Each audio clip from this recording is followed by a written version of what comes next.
Welcome to another adventure into reality. You all know who I am, and today I am joined once again by Allison Pelissier. She is a mistress of magic and might and a specialist in energy and healing. And today we're going to be talking about consciousness exploration and all of those other things that help us understand who we are, and what we do inside this hologram. Welcome back to the show, Allison. Thank you, Andrew. I'm excited to be here. So let's delve into what is consciousness. Awesome. Now, consciousness is a really fascinating subject. There's so many different ways that we can approach it, whether we come from the brain itself, from our experience in perception, or even from our awareness of what that perception is and that the way that our brain and body work. Consciousness has so many perceptions based into it. As a spirit, we're inside a body that has an I am, which is a form of its own technology. There's the inner perception of consciousness, and then there's that outer perception, which is the higher self. How do you help people understand the two? Well, for me personally, I believe that becoming first aware of your own perception is a really big step.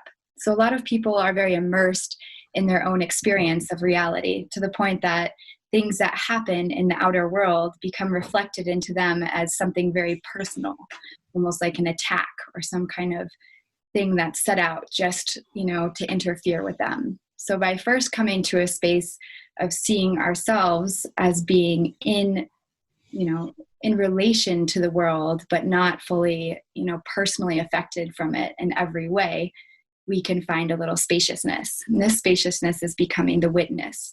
So as we become the witness of our own reality, we can see the way that things are unfolding. And instead of reacting to them from a victim space, we can start to interact with them in a way where we can choose what frequency of response we are bringing to the situation and therefore influence how it unfolds from there. Incredible conversation we're going to have today. So let me ask the next question. What is consciousness made of? What is consciousness made of? I mean, for me, there's so many different aspects to even seeing that. On an energetic level, I can see consciousness as different, there's different structures in reality. Everything is frequency and vibration in the sacred geometry fabric of the universe is all these incredible like swirls of potential and different interrelations. And there's different alignments and resonances. And then within each person, to me, appears to be a light, a flame of sorts. And this flame of light that's internal to each person is their own God spark or little piece of consciousness.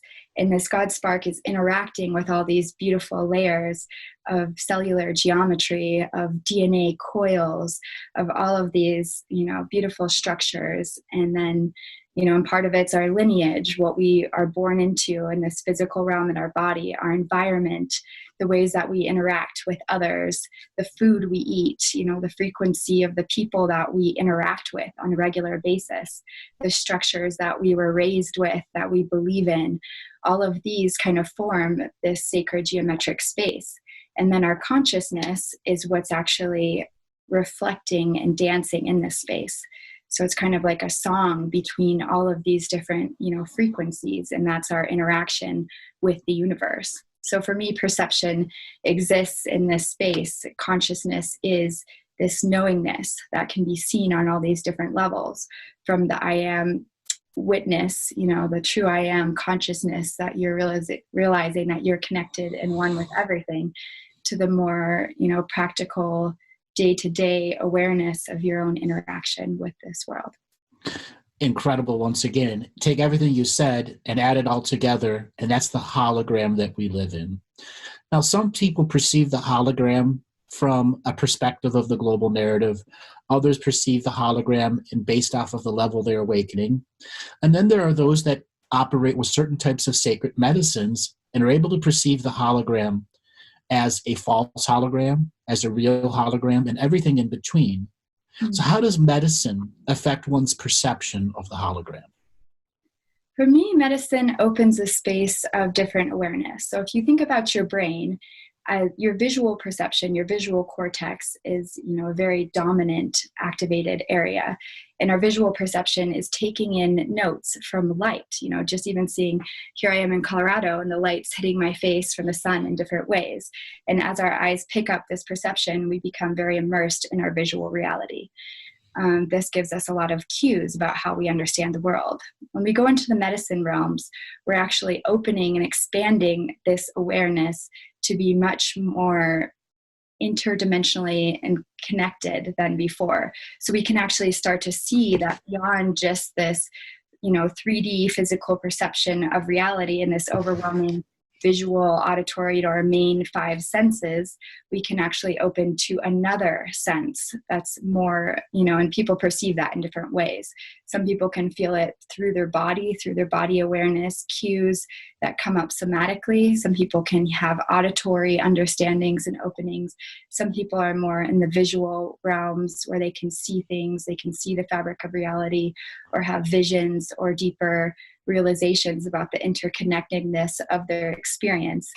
And for others, it's simply returning home, coming to that space inside of ourselves that, provides the deepest peace and is connected to, the infinite spaciousness of it all. All of the forms of medicine out there, all are mechanisms to help the consciousness be aware of the many layers that are there for one to perceive. Naturally produced at different levels, different layers. And let's talk about how DMT helps us explore the different layers and levels. Absolutely.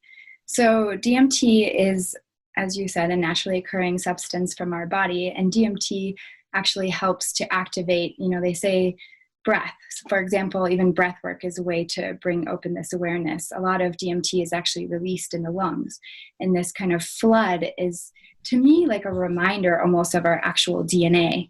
So we get like a dose of our own medicine. To me, it's like almost a homeopathic drinking of our own frequency. And in that space, as we become highly aware, it really opens our whole brains. Our whole brain becomes connected, and that the spaciousness of what we can see from there just really grows. So there's different ways to access these spaces. For me, what's interesting with medicine is that there's so many other variables involved, right? The facilitator, the way the space is being held, the intention of the experience, the awareness of the realms that you're going into.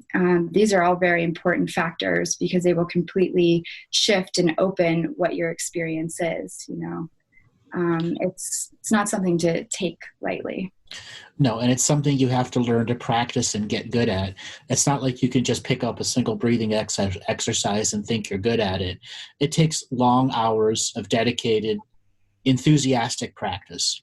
Far too often people come into a practice and they don't have the enthusiasm or the happiness or joy behind it. And you lose 80% of what's available to there if you don't have a joy behind the practice. Like an enthusiastic effort behind the breathing practices allows you to understand the intricacies of your resistance to doing it. There's oftentimes during a breathing exercises when the programs of self-defeat come up. Absolutely. Yeah. And there's lots of different breathwork practices. And, as you said, bringing joy to it can be really fun. For example, Wim Hof, one of the really great things about the Wim Hof community is there's all kinds of people who do the breathing together in groups. And then they also do cold plunges and they do all these things. And being part of a community of people who are breathing in a specific way and really starting to access this part of themselves and this expansion and this release of stuck energies, but doing it together can make it really fun. And that's, what we're here to do. I mean, it's a beautiful space here, and it's like, welcome to this world where you can spend your time like opening yourself and expanding, and you feel so good after you do these things, you open yourself more. Because you're in your body. Far too often, many people in the awakening community aren't really in their bodies.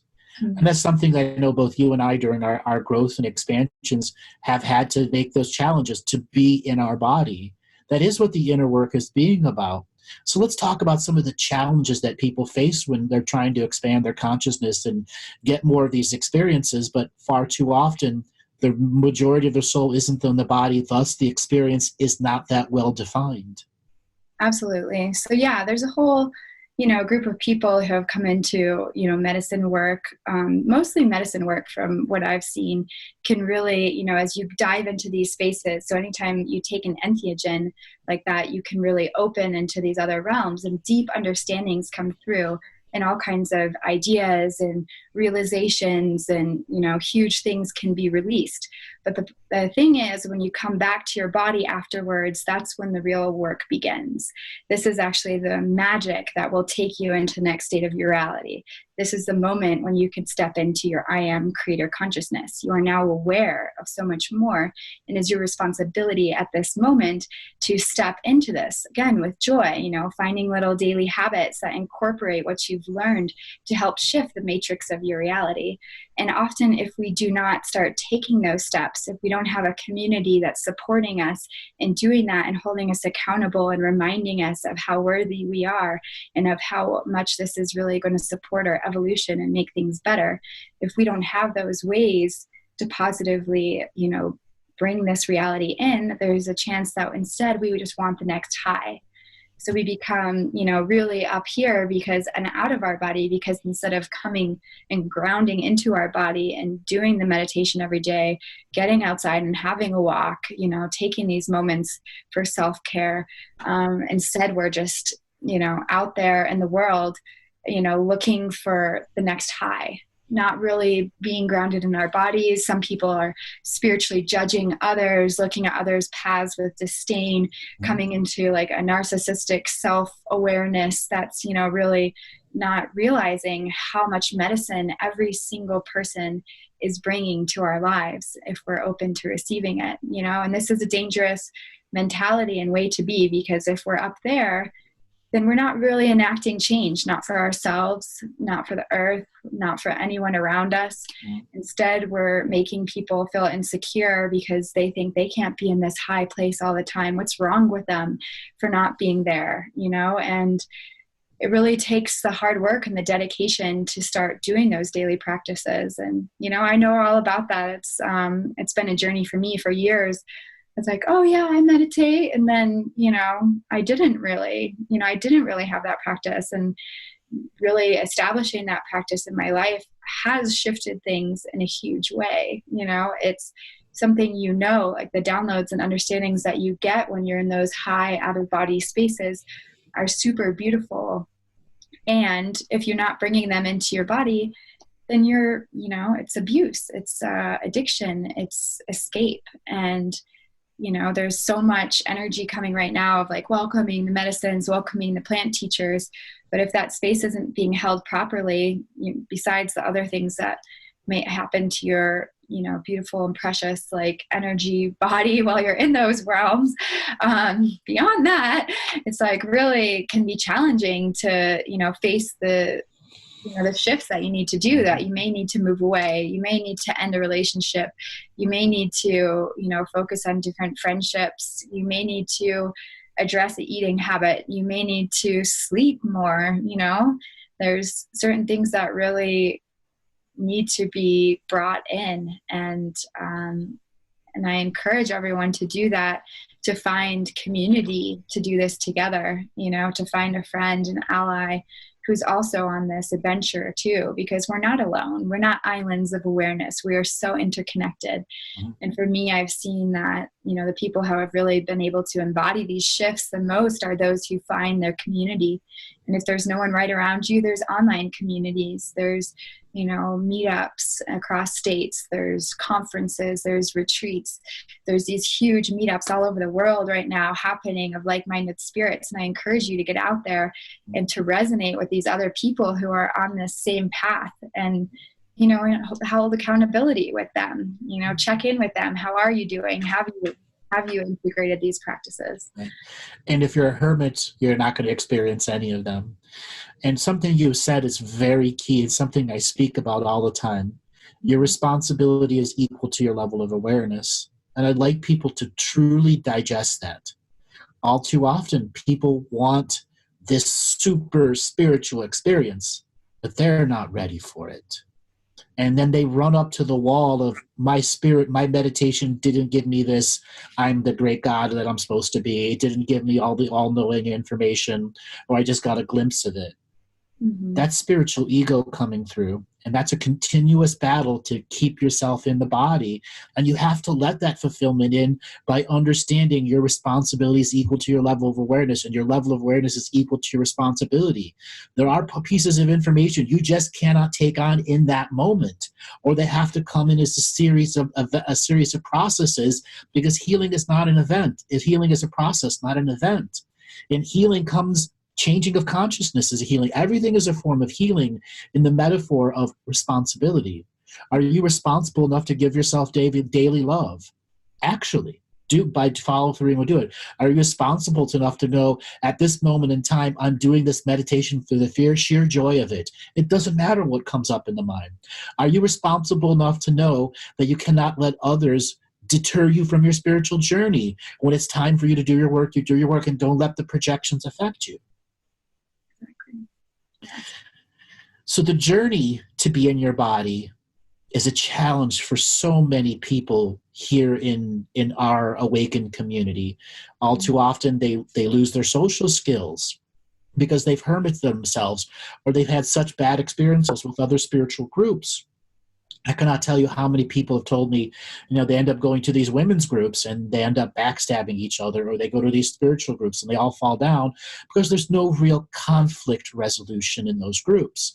They're a hierarchical structure where one person starts channeling, or one person says, this is the way that we're going to do it, and they don't allow people to evolve through conversation and topics.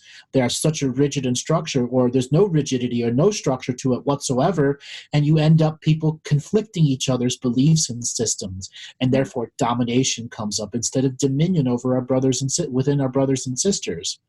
And that domination versus dominion journey is as age old as spirituality itself. So how do you help people who are in this state of trying to understand real dominion with brothers and sisters, and how to get out of domination of others? It's a very good question. I mean, for me, actually, part of it can be, first of all, getting off the spiritual high horse, not looking at, this spiritual group or this, gathering of super high-minded individuals must be the best thing. It's like really looking into your own passions and, relation, and saying, like, what group do I feel like is helping out? I mean, maybe going and picking up trash and doing something for the environment is going to be a way more spiritual and aligning experience for you. What if you did some action that's getting into the body? If we all just sit around and talk about these ideals, how spiritual are we really being? How much are we really stepping into responsibility of awakening? If we do something that's actually for the planet, or we volunteer with children, or we get outside and spend time with nature, or we go on a hiking group together. Go to a soup kitchen. Yes, go to a soup kitchen, go experience, something besides yourself and your life, and get out there and help someone. I mean, be there. You have so much energy and enthusiasm, like bring it out. Like we want to see that. It's so beautiful. And there's so many opportunities. And as the climate's changing, so much is happening. Different groups of people are rising up. There's so much to support and get involved in. And, a lot of people sit back and talk about the high and mighty and ascension and this and that. And it's like, well, what are you doing? Are you just sitting at your computer all day researching articles that someone else wrote that are half-baked spirituality? Like, okay. And when you're ready, guess what? There's a world out there that needs us. Like, this is a call to action for light workers. That's embodiment. Is getting involved. Yeah. Stop regurgitating everyone else's information. Get off your chair, turn off the computer, and go out in the world. Yeah, exactly. All too often, people end up calling themselves a researcher, and in all reality, they're just an information regurgitator. And yet people are still falling victim to these little regurgitations over and over and over and over and over and over and over and over and over again. Well, yeah, they're not here to do that work for you. You got to do it individually yourself. Yeah. Well, and that hits us in a spot, right? There's a part of us that's that lazy spiritual ego that says, yeah, of course, Prince Charming is coming, like these beings of light, all we need is to contact them in this world. Contact is happening. Don't you know? Then it's going to be different. It's like, look at the universe. I mean, if they could really make a difference, like there's obviously some different forces that are involved in our reality, but like also they really want us to step up and lead the way. That's otherwise they'd be swooping in right now. Like, you know, what are They would have already done it decades and decades and decades ago. Yeah, and that's why we came here. We are star beings having human experiences that came through. It's like we are those people. We are the Pleiadians. We are manifestations of all of these different, you know, beings. And we can see ourselves as being from one race or from multiple or having all these different crossovers. But those frequencies are things that we can bring us back to ourselves, that can empower us and enlighten us and refresh our perspective so that we can get outside and start shining our light more. You know, what if every person that you met, you just tried to make their day like a little bit better, you know, just like this much, you know, one little compliment or like one little question or like, hey, you know, that's the double-sided trap though. It's enabling. There's so many people that they're so givers, they enable people, and they don't realize you have to really use some intuition. Is me holding the door open for this, you know, lady in a walker going to do something for her? Yes, it is. Versus I'm going to send a person a Facebook link for a song or an emoji that's going to make them happy. No. Yeah. Okay. And then there's the fine line of I'm going to spam your email in that I want you to watch this stuff. And if one piece of information gets through, I've done my job. No, you just become a martyr. Yeah, absolutely. And all too often, people get caught in that state of trying to enlighten someone's day with whatever subject matter it is. Mm-hmm. Shouldn't be in their reality doing that because they're shut off. And deep down inside, you know you're shut off, and that's why you keep pushing stuff there. Hopefully a light turns on. The dimmer switch is off. Yeah. I mean, I think it's so interesting. Like, part of me agrees with you, and part of me, maybe it's just the internal sunshine of my soul. But I love just connecting with people. And I think definitely there's been, you know, I'm generally in a happy mood. So I definitely think be authentic, be yourself, you know, and if you can make a little joke or share a little smile, that can be a beautiful thing. What, of course, as you point to, that could be dangerous is finding, you know, where that gets a little bit over. Am I, you know, talking to people in a way that I'm like, oh, let me help you with this, or, you know, hold space for too many conversations, or, you know, like all of these different ways which we can start holding someone's hand. And then you're like, oh, wait, I don't have any more hands to hold everyone's. Oh, God, this is heavy.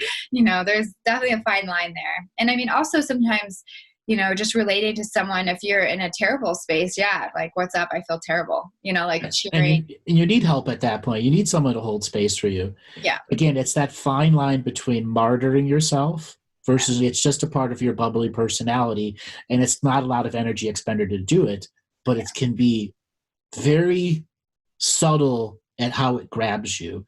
And far too often, empathetic people find themselves enabling people and don't realize they're just enabling everyone. Giving away so much of their own internal energy that has to be saved for themselves. Totally. Well, I mean, it's interesting too, again, from like kind of witness perspective, if we can start seeing the fabric of our own reality.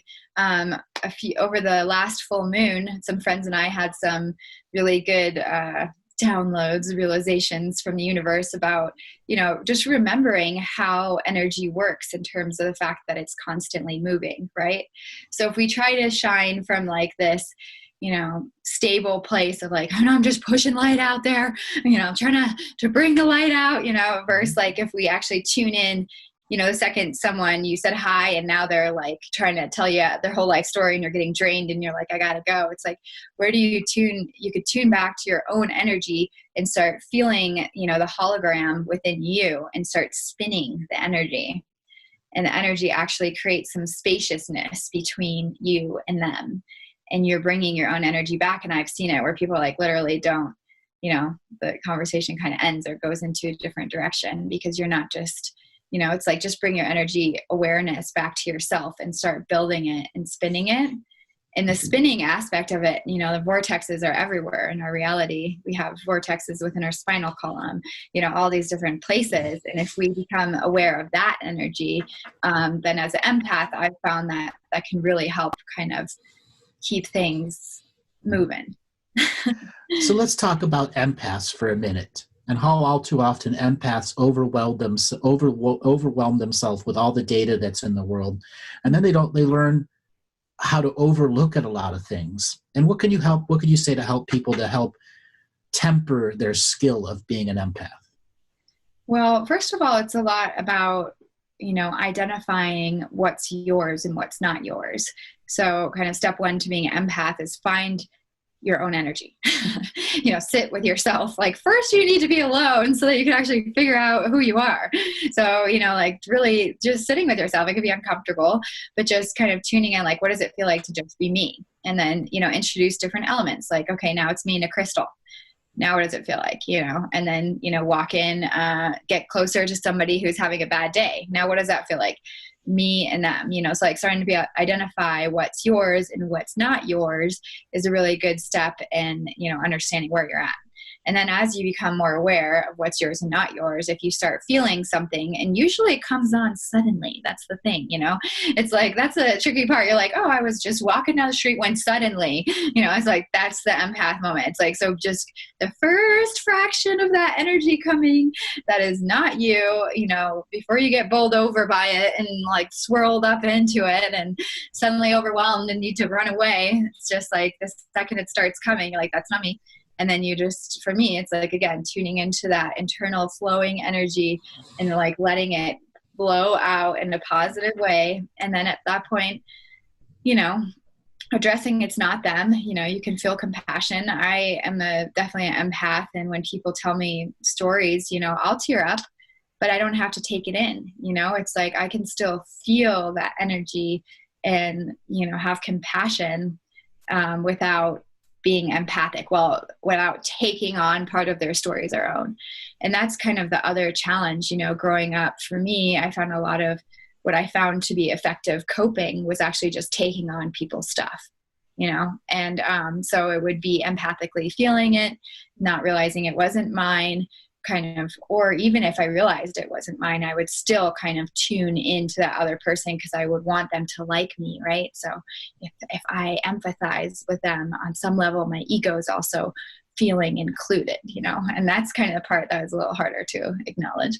But when we acknowledge that, you can realize, oh, so part of me feels like I can be more helpful, or I can be more seen, or whatever it is, by actually walking in with them and going there with them, and that doesn't actually help in any way. It doesn't help them. It doesn't help you, but it gives them a feeling of immediate release because they're passing on some of their crap to you. But now all you've done is create like a codependent cycle of unloading where you are the person getting unloaded on. And so as it starts coming up and you reach that point where it's like, okay, I realize it's not me, holding my own frequency, I can hear them, and, not replying in a way that's like, oh, you poor thing, or, just being like, wow, I hear you. That is hard. That's tough, because again, if you're saying, oh, you're going down there, if you really look at them, it tears in your eyes and they know you can see their pain, and you just say like, I hear you.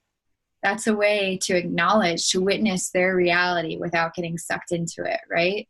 And those boundaries energetically can help us so much to maintain our energy, because if you care and you love, guess what? People flock to you like, souls to the light. Here we go. And I mean, I love it. I love people and I love interacting with them. And I also know if I start really going into it with them, guess how many people I can interact with in one day? Barely any. One. So as an empath, how do you deal with people who are narcissists? Ooh, good question. I mean, narcissism to me, sometimes personally, to be quite honest, it takes me a minute.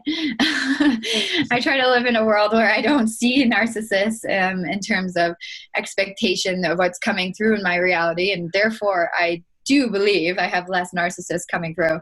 That being said, of course, there are different people on different spectrums of ways that they're acting, right? And narcissism doesn't have to be a forever thing, so there's also ways that, in certain parts of our awakening path, we may be in a very narcissistic space because, you know, we're a undercover narcissist. We're here to help everyone, but we're really self-obsessed and we're really locked in our own worlds. And, you know, interacting with those people is, for me, not judging them and saying like, you asshole narcissist, like, fuck you, like, get away from me. You know, like, you're not like just blaming them, you know, you're not just like attacking them. You're like, you say like, oh, hey, aspect of myself that I'm seeing reflected in this other being, that feels draining. And I don't really like want to stand here holding a mirror to you all day. Like, I have other things to do besides hold this mirror up. So, you know, thank you for your medicine, and, you know, take some space. And of course they might be, you know, up in your face, but the more kind of space you take back to kind of regroup to yourself and say, hey, like, did they ask me anything about myself? Was there any part of this conversation or of their energetic body that responded to my presence? Was there any spaciousness for me to be in a state besides exact listening? And, you know, how did I feel when I left that person? And, you know, sometimes it can come like a whirlwind and, you know, you feel knocked off your feet and like, whoa, I kind of was in love, but like, I'm not sure what's going on here. There was a lot of energy. And it's just kind of asking yourself those questions of like, was I actually being seen in this thing? And again, maybe it's just a moment. I mean, defining people as a certain way of being can also limit your reality. But you know, and theirs, they can become more like that if that's how you think they are. But, you know, you can just first really seeing as an empath that like, hey, actually this conversation isn't really reflecting anything about me. Right. And there's nothing there that I feel like I can contribute to. There's no way that I can be part of this. There's no way that this is about anything except for that person. Then it's just swirling your energy and moving on, you know, saying thank you to them for like the magic that they're bringing. And coming back to yourself, coming back to your community, because it's about, you know, the best relationships are the ones that go both ways.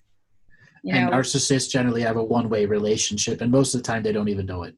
Yeah, exactly. And they don't mean to, you know. Oh, they do. No, they do. They do. They do. Most narcissists that don't know they're a narcissist still know what they're doing. They still know that there are common acceptable conversational rules in which you allow a to and fro, a give and take. And when one dominates a conversation and says, this is the only subject matter we're going to talk about, and when somebody goes to change the subject, they knock them down, attack them, or just talk over the person, that is their form of control of the reality. And all too often the empath will just let it happen. You know, empaths are attracted to narcissists like magnets. But narcissists are attract empaths like fish bait.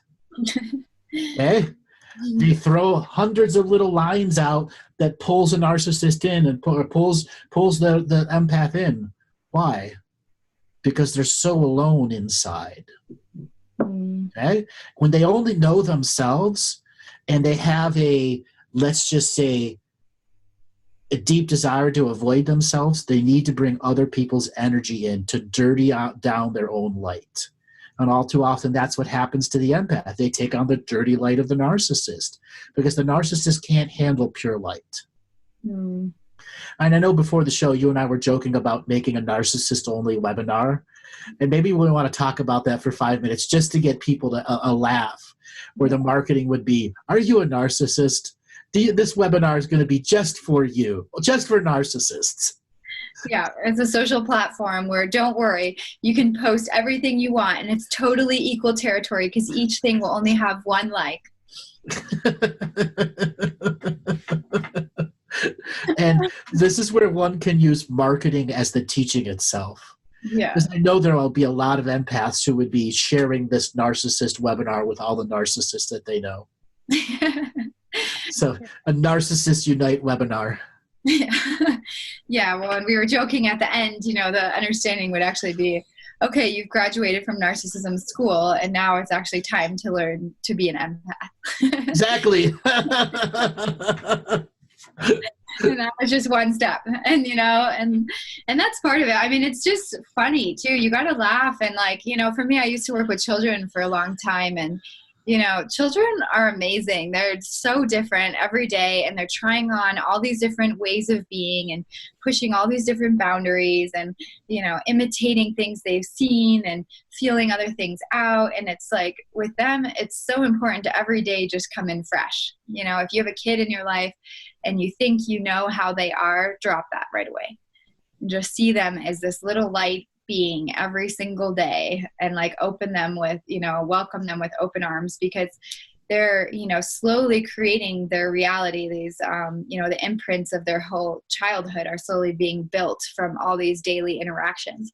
But the second you label them as like a bad kid or some, like really loud mouth or something like that, there's actually so much potential for them to shift all the time, that what you're doing is creating their dark, like these really constrictive patternings in their field, right? And so like you are actually going to be responsible for them becoming a narcissist or an asshole or a, someone who's against authority. So wow, this is coming through strong. It's like really calling out to all the parents and anyone out there working with kids, because, these things are temporary. None of these things, it can become a temperament if this is your way over time, but all of these things are open to change. And with children, they're constantly changing and growing. And it's like they're taking in these experiences. So it's so important to treat them fresh every time, to really greet them as a little thing of light. And no matter what your partner is doing or anyone else in your life, like you can make a huge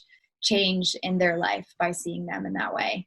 And I think there's also, like holding that potential around, just seeing relationships with people. Like, I had some kind of challenges last year with a few people on a project, and I learned a lot in that. And one of the things that kind of came through for me at the end of it too was like this epic forgiveness, because like whatever you're interacting with, whatever you've created in this reality is something for you to interact with. And like, if you can see them as like to the end of their life, as there's a chance for like redemption energetically, and you can hold that spaciousness for them where it's like, you absolutely forgive completely and trust in the universe as being so much greater than all of that. And like, while holding responsibility for what's happened, it's not like you don't forget, but you also open this spaciousness for it to shift, right? Because so many times too, and, going back to,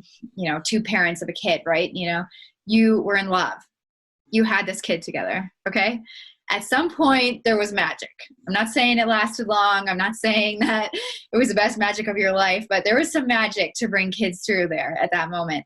And, acknowledging that frequency and saying, yeah, okay, maybe this is not a good relationship. Maybe I have to really make enough boundaries to only interact 3 minutes every 3 months when we do a trade-off or whatever it is. It's like, but bringing love to that interaction of like knowing that that child is actually going to be under the custody of that person with boundaries. Like you hold your frequency, but you're like, I trust that you're becoming a better person. Like that's actually like the best thing you can do.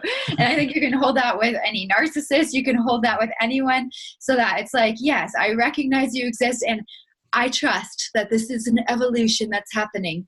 We were just talking about that before the show. People wake up all the time suddenly, like boom, out of nowhere. It's like one day there's, Joe Schmo talking shit, drinking, watching TV every day. And then suddenly, boom, so suddenly things can change, and you got to open that possibility in your reality. If you're just sitting here all day, narcissists, these horrible people and that horrible stuff. It's like, yes, that exists. Yes. And are you opening a spaciousness in your reality for those people you love or no longer love? Hopefully you can still love them on some level, that they can change, and there's not a expectation. There's no pressure. Definitely that doesn't help, but it's actually just knowing that at some point, yes, we're all changing. Guess what? Rapid, amazing changes are happening in reality all the time. And your job is to just allow for that one hair of a possibility to be there, that it could happen. And then staying in your energy. Because to me, that's just really important to allow that. Otherwise, you're going to you're constricting yourself again into another trap. That was a clippable moment for you right there. That little 4 minutes on narcissism and forgiveness and all that. That's outstanding. Outstanding. 2 points to you. Narcissists are in retraction right now from that. What, they're going to forgive me? No, I don't want to be forgiven. How can I continue on this arduous path of only being obsessed with myself if you might forgive me? Exactly. Well, and yeah, that's the thing, like with family too, right? Family is with you for the long haul. Guess what? That means forever.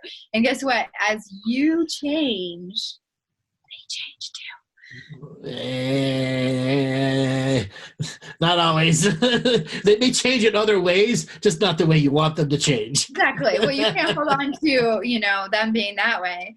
You got to just trust that, like you can just see them as they are instead of your expectations for what you want them to be. But I have noticed that, when you raise your frequency, the reason they change is because your perception changes. It doesn't mean actually they've shifted in any way, but if you can open your perception to see them not as you want them to be, but as they are, then they've changed. And that's like really fun for me, because in that way they have changed. And that's how I love looking at family and family dynamics and all that stuff, because it's like, actually, you are responsible for your own reality. Yes. Your consciousness would like you to come, to enlist you to be part of your own reality. And so, as I've said since day one, it is a challenge of perception and perspective. And when we change our perception, we have new perspectives. And when we have new perspectives, we can find the unlimited point of view through perception. Yes, exactly. Changing the perceptions. Now, when I was referring to people that don't always change, there's some that are just stuck. And do they need a little love kick in the ass to get going? Sometimes they do. And then there are the ones that are just so stuck in whatever it is, because they've had traumatized lives, that the whole point of their life was to be stuck, and they have to get out of it themselves. Okay? They have to dig their own stairway out of despair. That's the life they crafted for themselves by giving away energy and life force. And a lot of people come to the show that have had that scenario where they're just plain stuck. Money doesn't come. No job comes. And all they have is what they can DIY on their own. Okay? And a lot of them are breaking out of the half narcissist, half empath, and they don't know which one they are. Most of the time they started out as an empath, but around so many narcissists, they just believe themselves to be a narcissist out of absorption of everyone else's perception. Yes, absolutely. And, people are really on their own journeys, and that's definitely been a strong teaching in my life, really, with basically every family member, but really just seeing and holding space for them to be on their own process. And really, we care, but again, that's the boundaries of an empath coming right back around. It's like, if you care, then you care to first see them as they are right now, not their possibilities, not what they could be, but first just acknowledge where they're at, love them for that and how far they've come to be exactly as they are, and the wounds, acknowledging the wounds and pains that have, brought them to this current state, and then sending them love. And then from there, just holding space, not expectation, not anything, and not in a way that, oh, I'm going to listen to you all the time. I don't mean holding space like that, but stepping back. And often it's getting out of their lives, but seeing from afar, just checking, occasionally, what's going on, sending you love, or encouraging them, if they have whatever passions they have to be involved in that, they might mention something to you. It's like, oh, that sounds cool. But then also no expectations if they will do that or follow through, just really stepping back and, holding energetically that space, maybe in your meditation, you just send them love, but really trusting that they have their own path, and however that's going to unfold is going to happen for them, and lead by example. That's the best thing that you can do. You got to live your life in an empowered way. If you're over here like, oh, you should eat healthy, and, I can just tell my, whatever person in my family is not doing well because of this and that and this and that. It's like, often if you're critiquing those people so much, turn around that finger to yourself and say, how am I stepping into, leadership in that sense? How can I actually, embody the things that I'm talking about and, really live and walk that life, and therefore be a shining light of inspiration instead of someone holding them literally. And that's, I think, the difference for me when I say like holding space for their process. It's like you're actually not allowing their wounds and attacks and ways of being to, penetrate how you see yourself or how you find your path or how you walk your walk. You're holding space for yourself and your way of being, and allowing, trusting that someday they might change and someday they might not. And that's not, up to you, but you can continue to love them. You can continue to love the beautiful, amazing reality that's so interconnected. And sometimes that loving them means no contact. Maybe you're going through a phase where you need to be strong in your power, and every time you interact with them, you fall on your face. And that's a pattern. And if you can see that, then holding space and loving them and saying, look, right now I can't see you because every time it upsets me and really it's hard for me, and I really need to take care of myself right now. A lot of callers could learn a lot from what you just said, because they've had family arguments or family moments that have totally separated the family, where they can no longer talk to that other family member because that other family member is so toxic, or vice versa. They're the toxic person and everyone else is pushing them away. And I get a lot of callers who don't realize they're the toxic one, or the other people in the family are the toxic ones. And you have to tell them to go through this cutting of the cords process. That is still love-based. You're stopping that energy exchange. And a lot of the metaphors of what you're saying is to allow the love, the two-way natural flow of the infinite spirit, but to not allow the egoic actions or the narcissistic actions or the wounds that you have intermix with their energies. Yes. When wounds intermix, that's the worst kind of energies to happen. That's when you start dirtying the light. And once there's dirty light between a subject matter, that's what the charge and polarity is. Yes, exactly. And that continues to attract and recreate those situations. And those are actually those distractions from our path, the things that keep us from shining our light and being in our power, and therefore empowering and creating our own reality and letting that, ring out into everyone around us. And so the best way you can be there and help, that person is actually by first taking care of yourself. And taking care of yourself means cutting those ties. And, I know that, like, personally for myself, my little brother's in prison, and he would have dealt with a lot of addiction beforehand, and it was super intense, and I, as an empath, was deeply involved in, caring for him and trying to help him and getting sucked into all the stories while he, stole from me and lied to me and like all of these different things. And, the realization that was painful that I had to come to is that I had to actually completely cut him off. I had to take that space and say, no, I can't interact with you at all for a while. Like, what you've done is so much, like I need to just like find my light. And it was hard, because you're like deeply in it and you're like, no, I spent so much energy trying to help. Like now, there's a part of you that feels like worthless if you can't help them. Who am I to, like, if I can't even help someone in my own family? And then really the best thing you can do is just really take that spaciousness and cut those cords on that level. And you're still holding, like you said, that deep family love. Guess what? You're connected for life. Your DNA is so similar. You chose to come into this together, whether you talk in person or not. Ever again, your higher selves are there for each other. And you have to know that, and what the best way you can love the person in that way is to really take that spaciousness and hold back and, again, send them love and prayer, but don't open any energy for them to come through and interact with you. And then really through that, yes, like deep restructuring of love with yourself, that's not based on what feedback they give you, because somehow you were tied into the hormonal cycle of interacting with them. You have to admit that was you were enabling them. Like, you have to see that in yourself and say, like, I'm also going to take off the reward of, what they give me when I feed them, because they do give you a lot. My little brother would, thank you so much. Like, I'm so grateful for you. Like, and it would bring tears to my eye. I mean, like, who doesn't want to feel loved like that? Who doesn't want, oh, you love me, and it's like, but that's a wounded aspect of you taking in love that's not coming from a clear channel, and that's dirty light, and that is not you.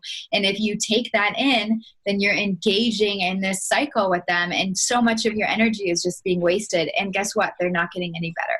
Mm-hmm. So you really have to take that spaciousness. That is the deeper love. And that's the same thing. Is it an addict? Is it a narcissist? Is it, someone who's really, bent on hurting others? Have they really gone down that path?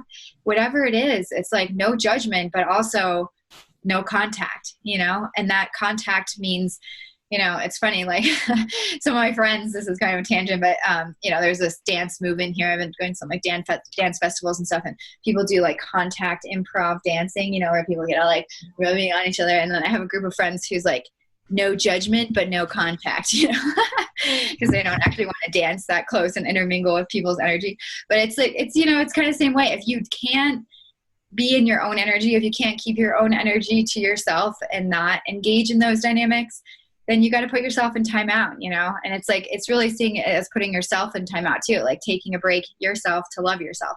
It's not a timeout where you're in trouble, you did something bad, but it's like, okay, it's a timeout where I can be in nature, I can breathe, I can find what my passion is for myself, and trust that whatever path they chose is them. Those are their choices. Did you wake up every day and make those choices, or did they make those choices? They did.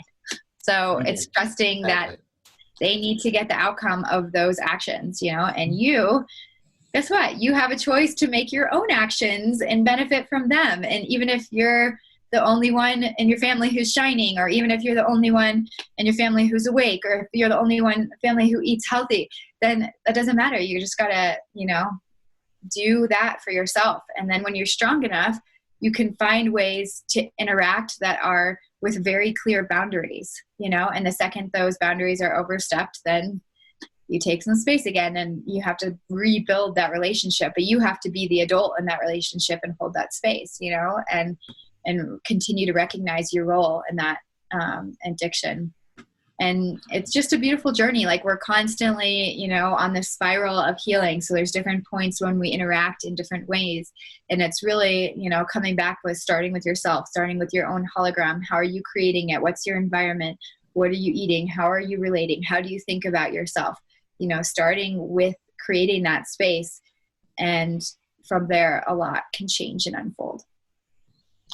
Beautiful. Well said. And now I want to add a little extra layer here.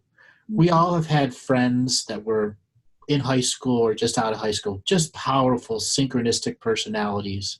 And then they got themselves into a relationship, and you've watched themselves give away to codependency or whatever traumas that were healed from the other side. And you're watching them think love is enough, love is enough, love is enough. And 10 years later, 2 kids later, the divorce happens and the person's destroyed. And we have calls like this all the time. Some of them are not divorced. And it's not even about narcissism. It's about the facts of codependency based on wealth or job or kids. And those are some really hard traumas to heal from. And there's a lot of no forgiveness in those types of relationships because the traumas were so hard. And people find it very hard to forgive the victimizers. Okay? Very hard to forgive the victimizers. And, being a public person, I get people trying to victimize me all the time, saying things that have never been true in any way, shape, or form. And I regularly have to send out cease and desist orders to people. They're saying that I showed up at their doorstep. No, I didn't. I never did any of that. But they literally believed in their own mind that shit like that's happened. Or they use social media to demean other people. We see this all the time. I know there's so many family discussions that become family wars where there's zero forgiveness. And if you really want to heal, you got to start forgiving yourself for getting caught up in the story. And that's something that you said, getting caught up in the story and adding to the story. When you just learn to stop adding to the story, you can begin to deconstruct the story's power over you. Because the story itself are the traumas and the wounds that are unhealed. And when you avoid healing the traumas and wounds, you won't be able to evolve yourself. I've had plenty of friends who got into a relationship and just watched them slowly degrade over time. And there's no love in their relationship. And when they're finally get kicked to the curb for whatever reason, they're a shell of who they were. And oftentimes they become alcoholics, drug addicts, or just the shell. And the soul's not ever going to come back in. And this is why you and I are on these paths, to help the people that are shells to get back into their body and to know that you can get back into your body. It just requires some inner work to stop the outer projections, inner work to start that forgiveness journey. I tell people to practice blanket forgiveness for yourself. Stop with the external world. Blanket forgiveness for yourself. In every situation you think that, you start 2 weeks of blanket forgiveness for yourself, where that is the majority of your spiritual evolution, is forgiveness, forgiveness, forgiveness. You will change your perception. You will see something different. Totally. Exactly. And yeah, that internal forgiveness and internal love is so central to everything. Without that love for yourself, that belief in yourself, the gratitude, and if you've been through a lot, hug yourself. Like, what a beautiful being you are. Like, you've made it through so much, and look where you are right now. Like, wherever that is, you still care.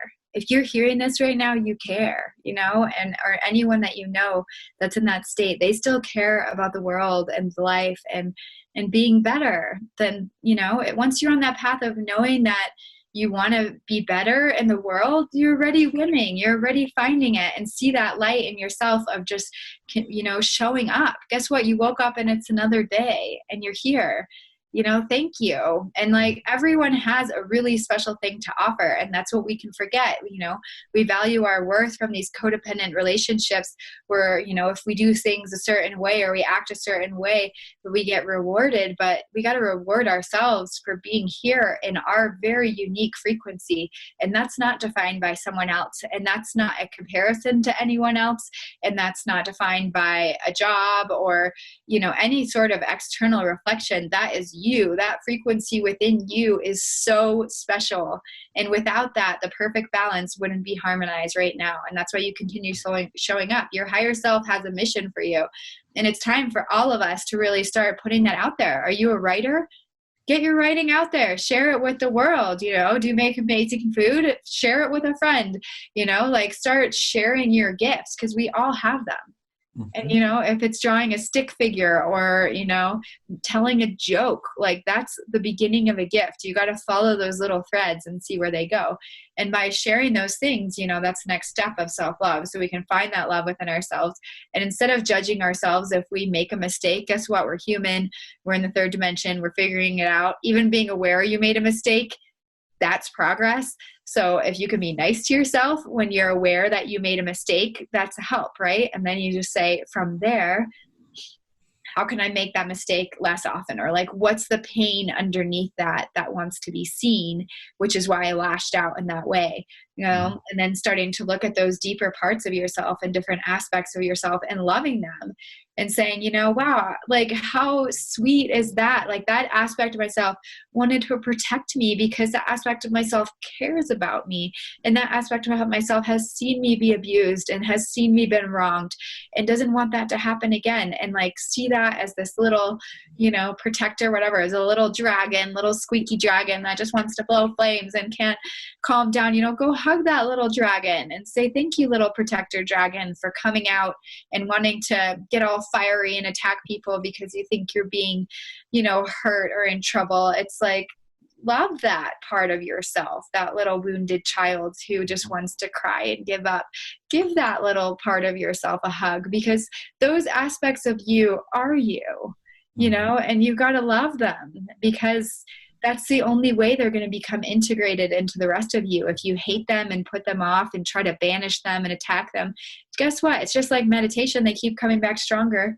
and it's really about really loving each part of yourself there and being okay with that, because guess what? Nobody's perfect. Whoever you idealize or thinks so much better, we're all human. We all have these aspects. No one had a perfect childhood, okay? It doesn't matter how freaking special and shiny it was. There was some dark stuff, it's like darkness is part of reality. And so it's really just embracing, that too, where we can realize I can love that part of myself and not need to react from that space to be seen. Because if you don't acknowledge and love that part of yourself will push further and more intensely until it reacts through you. And then guess what? It gets seen. Right. You're just not by more than you. The people who are serial avoiders have these things that just pop out of their frequency uncontrollably. And let's talk about avoidance and avoidance mechanism, because that's what holds back so many people from just becoming a little bit more aware of their bubble reality. Avoid giving love to their aspect. Avoid giving love to the brother they haven't talked to in a long time. Avoid until there's a blanket avoidance of everything. Totally. Well, it's interesting. Recently, I heard actually on a podcast, I don't remember which one, but they were talking about, unhealed relationships or things like that as like thinking about holding a balloon underwater, right? So it's like air. And now think about how many arms it takes to hold all these balloons underwater.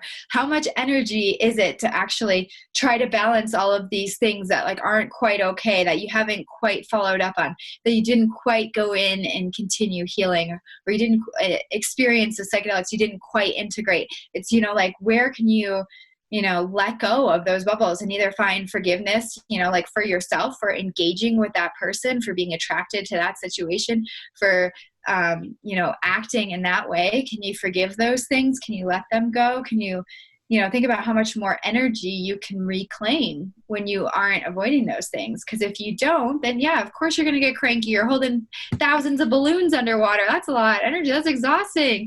No wonder you can't show up with a smile. It's just like, man, that's a lot of energy you got there. So yeah, it's exhausting to be like that, and people go on for so long, and it's like, of course you have no energy or zest for life or creative inspiration or, sexual energy. It's like, of course you're lost, and then you're spending all your energy being pissed, holding things against people and yourself. So the next one is, then there's the people who are redactors. That didn't happen in my life. They literally erase the negative things and move on like they never happened. Guess what? It's still in your field. So that's the thing that's funny too, because it's like, once you can kind of see people, I can see like energetics and sometimes colors and just kind of structures of people's fields, right? And it's fascinating to me when you see people like that, because it's like there's certain aspects of them that are super open and light, and then you're like, wait, what is that? Whoa. And you can see that aspect of themselves that's not, and they say it's fine, but it's kind of this like false reality. It's like almost like they have a shadow that doesn't quite match up with them. It's like hangs a little bit behind them, and you look at it and they're like, that's kind of scary, and you can pick up entities that way, because really it's your unconscious shadow is so big that, you maybe have this light there, but you're really not in your body. That's when you're like really out of it, and you can't really enact change. It's like you're stuck in this kind of space where like, but nothing's really working. I don't understand why I just can't land any of the jobs. They never choose me. And like, I never, that's kind of these like swirly realities. And how can you get forward on your mission when you're up there like that too? So the serial redactors are the ones that open themselves up to entities the most. And these are ones who live on the Nile, the river in Egypt.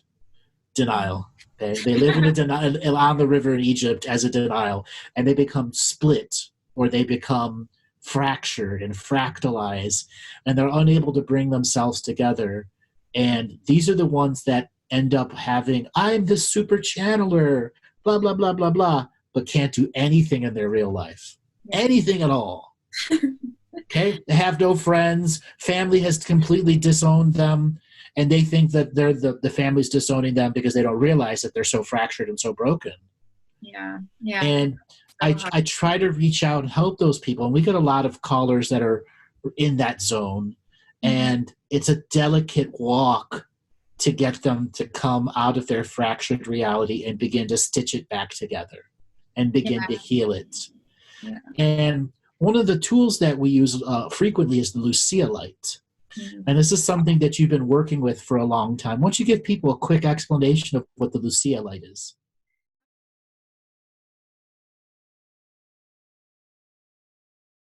The Lucia light was developed in Austria by a medical neurologist and a clinical psychiatrist. It's actually just a lamp. So if you think about a lamp, it has LEDs and a halogen. I actually have a little one right here. This is my baby. But it's actually just a light. And the light itself, you lay back and have your eyes closed. And what it does is it opens your field. So earlier we were talking about medicine and ways to get into altered states of consciousness. And one of those ways is actually with the Lucia, because as the solid light comes on, and then as the flickering starts, you go into this beautiful world of colors and patterns. And in this world, you can actually, the way I see it sometimes is you're going through different frequencies, right? So if everything's made of frequency and vibration, these external frequencies from the light are bringing your body into coherence. So they're bringing your energetic field into coherence. And as it takes you into this expanded state of consciousness, you may actually have a kind of like a microdose of a DMT experience. But what you're actually, going into is this expanded state of consciousness where you can allow different things to kind of come back together. So if your field is fractured, if you're out of your body, I personally myself had an experience with a lot of trauma, right? Where I was really out of my body from trauma. So I wasn't sleeping. I was having nightmares. I felt like I had a wall between me and reality. It was a super weird feeling. If you've ever had intense trauma, you know what I'm talking about. I couldn't sleep. It was nuts, right? And the light actually allowed me to come back into my body. So a lot of that is nervous system relaxation as well, because as your nervous system shifts from fight or flight, which can also just be, there's different ways in which your nervous system can be disrupted, in which you're out of your body. But as we re-regulate our nervous system while at the same time activating multiple parts of our brain and allowing us to see kind of these sacred geometric reflections of the universe, we can come back to our body and realign our frequencies. So I absolutely love working with it, because I see a lot of people who, as we're speaking about, have different, maybe an area of their field. They have like their heart. A lot of people have contracted hearts or are holding a lot of pain in their hearts. There's a website, you can see the Lucia. But yeah, if you're holding a lot of pain within your heart, the light will go down and start going along your meridians and energetic lines and reach your heart and reach other parts of your energetic system. And it can move blockages. It can kind of smooth through your energetic field. It can integrate these traumas or help release old conditionings and patterns. And really, it's different for everyone, but it's kind of like a tuning fork in sound happening with light. And most of all, it's a fun experience. And it's a really beautiful experience, because it's always different refractions of light, of color. And it's just white light, so each person has a totally different visual experience. Wow, absolutely special. Well, we are once again joined by Mr. David Ellis. David, let's go ahead and unmute yourself.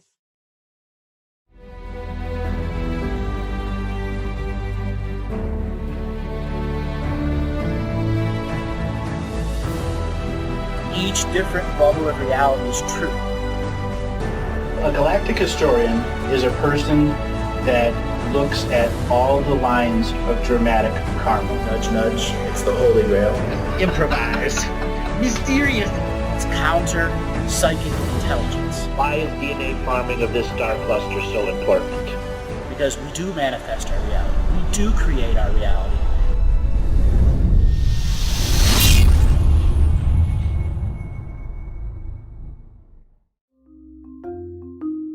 Hello, let's create, let's co-create, and let's change this world with love.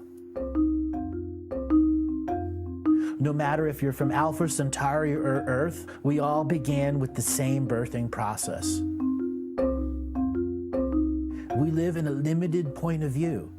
Living the mystical life daily is about striving for the unlimited point of view. Each day each human being gets an infinite amount of choices. Living the mystical life daily is about facing obstacles and challenges. The level of awareness that you are working at means you have a responsibility to be equal with it. How does one truly let go of expectation?